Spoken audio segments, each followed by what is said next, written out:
Maintenant, on va présenter le travail d'Elsa,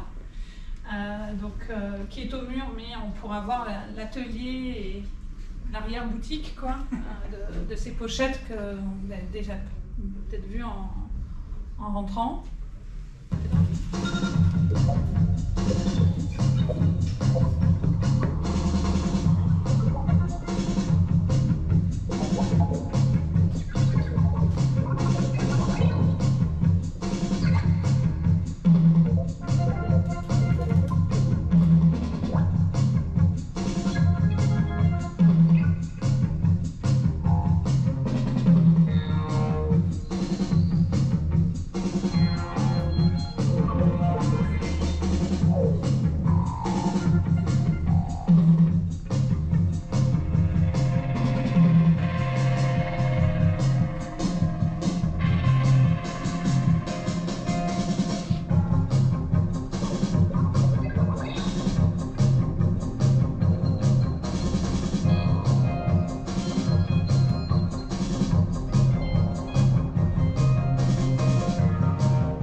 Merci.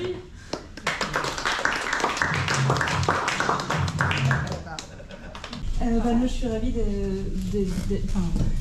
vous m'ayez invité à ce festival, qui est un festival préféré parisien. Quand même. Boulonnais, on peut le dire. Boulonnais. En plus, je viens de Boulogne.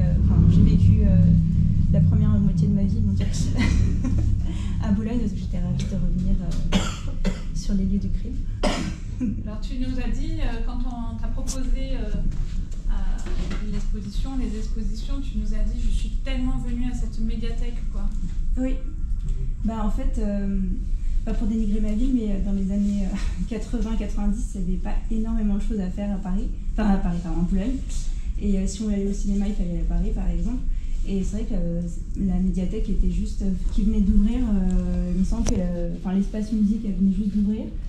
Et c'était une boîte de Pandore. Ça a été un peu comme une boîte de Pandore où j'ai pu découvrir aussi bien le Velvet que Sebado, ou même une section de cinéma était géniale. Il y avait du Pasolini, du Fellini, plein de. Pas que des trucs italiens d'ailleurs, mais c'était. Quand on est ado et qu'on. Moi, je dévorais la presse musicale, par exemple, et Internet, ça n'existait pas encore. Et des fois, quand on lisait des références dans les Inrocks, pour les trouver, c'était des fois difficile. Et j'avais une super médiathèque sur laquelle on pouvait piocher ce que les journalistes sortaient comme référence. Comment tu as effectué ta sélection de pochettes pour la médiathèque? J'ai essayé d'être assez... j'écoute pas mal de styles différents. J'ai commencé plutôt en écoutant du rock, mais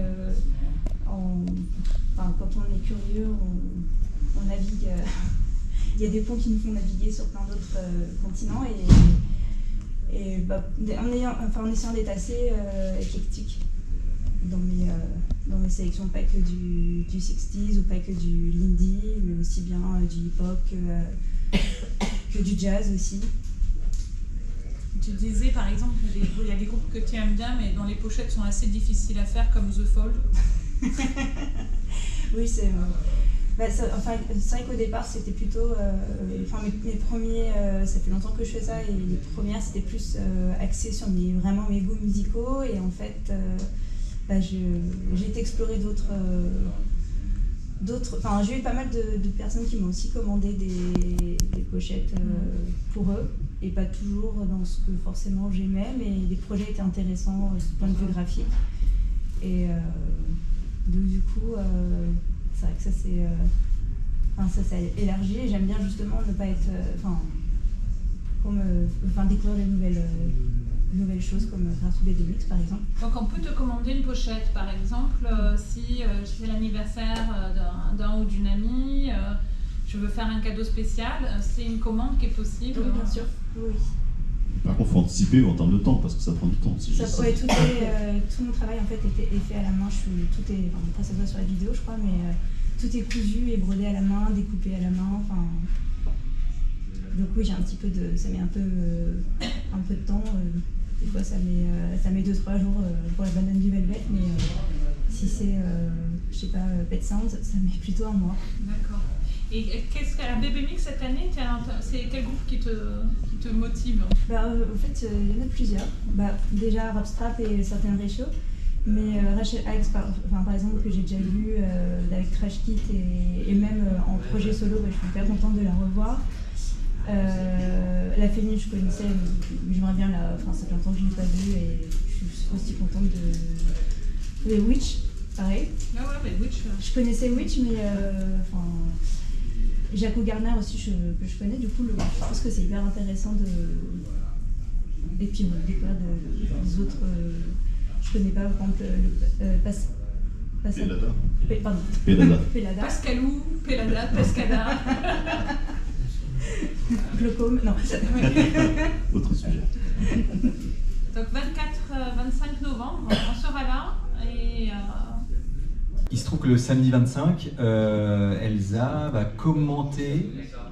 En fait, la bibliothèque fait une série on a un salon musical qui s'appelle Les Écoutilles. Et les gens viennent écouter une sélection de disques, exactement dans la même configuration que maintenant. Et on commente en fait les disques. Et sachez que le 25, Elsa, pour le décrochage, le décrochage de l'exposition, viendra commenter tout en écoutant les disques qu'elle aura exposés. Voilà. Et on écoutera, l'idée c'est d'écouter cela en vinyle. Voilà. Donc on va mettre une platine vinyle, on va écouter Le Tigre en vinyle ou The Chronic de Dr. Dre en vinyle. Voilà. Et venez pour qu'on discute un petit peu de musique et se rendre un peu compte de ce qui a motivé les choix d'Elsa. Voilà.